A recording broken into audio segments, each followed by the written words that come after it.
Sometimes people do the wrong thing, not because they are bad, but because they are desperate, because they are trying to save someone they love. This is my story. My name is Anna, and once, I stole money. I didn't want to, but I felt like I had no other choice. Let me tell you why. I have a younger brother. His name is Ben. He is my everything. One night he came home shaking. His eyes were full of fear. He said, "Anna, I'm in trouble." I asked, "What happened?" He looked at me, then said quietly, "I owe a lot of money to dangerous people. They said if I don't pay, they will hurt me. Or worse." My heart stopped, felt cold. I held his hand. "How much?" He told me the number. It was big. Too big. I didn't have that kind of money. I couldn't ask anyone. I didn't know what to do. But then, I remembered someone. Alex. Alex was rich. He had cars, big house, expensive clothes. He had liked me for a long time. He always said, "Anna, I can give you anything. Just say yes to me." But I didn't love him. I never did. I went to him. "Alex," I said, "my brother is in danger.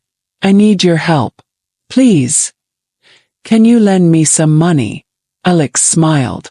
But it wasn't a kind smile. He said, "I'll give you all the money you need, Anna. But there's one condition." Felt nervous. "What is it?" He looked me in the eye. "You must marry me." Froze. I couldn't believe it. "My brother is in danger," I said. "I don't love you." Alex didn't care. He said, "If you want the money, be mine." I felt trapped. But I couldn't let my brother get hurt. Said yes. Alex gave me the money. But deep down, I knew I couldn't marry him. Not like this. That night I went back to his house. I wanted to return the money, to stop everything. But Alex didn't want to talk. He came closer. His smile felt wrong. Got scared. On the table I saw a vase. Without thinking, grabbed it. I hit him. I fell. I didn't wait. I took the money and ran. I ran for a long time. My legs hurt. My heart was racing. Finally I saw a small house. It was quiet. The lights were off. I knocked on the door. A young man opened it. He looked surprised. "Please," I said. "Help me. I have nowhere to go." He didn't ask questions. He just looked at me for a moment. Then said, "Come in." His name was Jack. I stayed at his house for 3 days. During that time the police came. Alex must have called them. They searched for me but didn't find me. Jack helped me hide. He didn't get angry. He didn't ask too much. He just listened. I told him everything. About Ben, about Alex, and the money. When I finished, I looked at him. I expected him to judge me.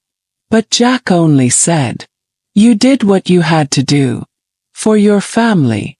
He was so different from Alex. Kind. Gentle. He made me feel safe. After 3 days I had to go. Packed my bag. Said thank you. I walked away. But something strange happened. I couldn't stop thinking about Jack. His face. His voice. His kindness. I asked myself, why can't I forget him? Was it love? No, it couldn't be.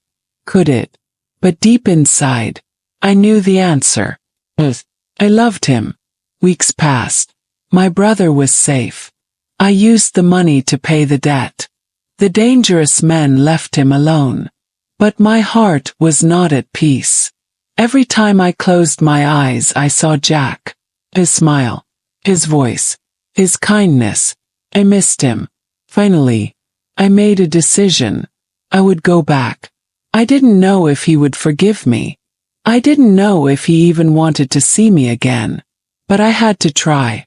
Packed a small bag. I returned to Jack's house. My heart was beating fast. What if he was angry? What if he told me to leave? I stood at the door. Then I knocked. The door opened. It was him. "Anna," he said, surprised. "You're back." "Yes," I said. My voice shook. "I came to thank you again. And to tell you something." We sat down. The room was quiet. I looked at him. "I can't stop thinking about you. I've fallen in love with you." Jack looked at me. His eyes were full of feeling. He didn't speak at first. Felt nervous. Then he smiled. "Anna, I missed you too. Every day." We sat in silence for a moment. Then we laughed. And I cried a little. But it was happy tears. Jack and I started spending time together. He showed me his garden, his old guitar, his favorite books. He made me smile again. For the first time in a long time. Felt safe. But life is not always simple. One evening we were sitting outside. Car stopped in front of the house. My heart dropped. It was Alex. He got out. With 2 men. "Anna," he said. "You thought you could steal from me and disappear." Jack stood up. He stepped in front of me. "Leave her alone," he said. Alex laughed. "Who are you?" "Her protector." "Yes," Jack said. "And I won't let you hurt her." Alex's men stepped closer. But Jack didn't move. He said, "I'll call the police." "Is that what you want?" Alex paused. He didn't want more trouble. He looked at me and said, "This isn't over, Anna. You owe me." Then he left. That night we decided to go far away. We moved to a quiet village. Place where no one knew us. Jack became a teacher. I worked in a small shop. We didn't have much. But we had each other. And that was enough. One night, as we sat by the fire, Jack took my hand. He said, "Anna, I want to spend the rest of my life with you. Will you marry me?" Tears filled my eyes. "Yes," I said. "Yes." Our wedding was small, simple, but full of love. Looking back now, I know I made mistakes, but those mistakes led me to Jack. He showed me love, real love. Every morning I wake up and see his face, and I feel thankful. My life is not perfect, but it is full of love, and that is more than enough. Have you ever done something difficult to protect someone you love? Share your story in the comments. We'd love to hear from you.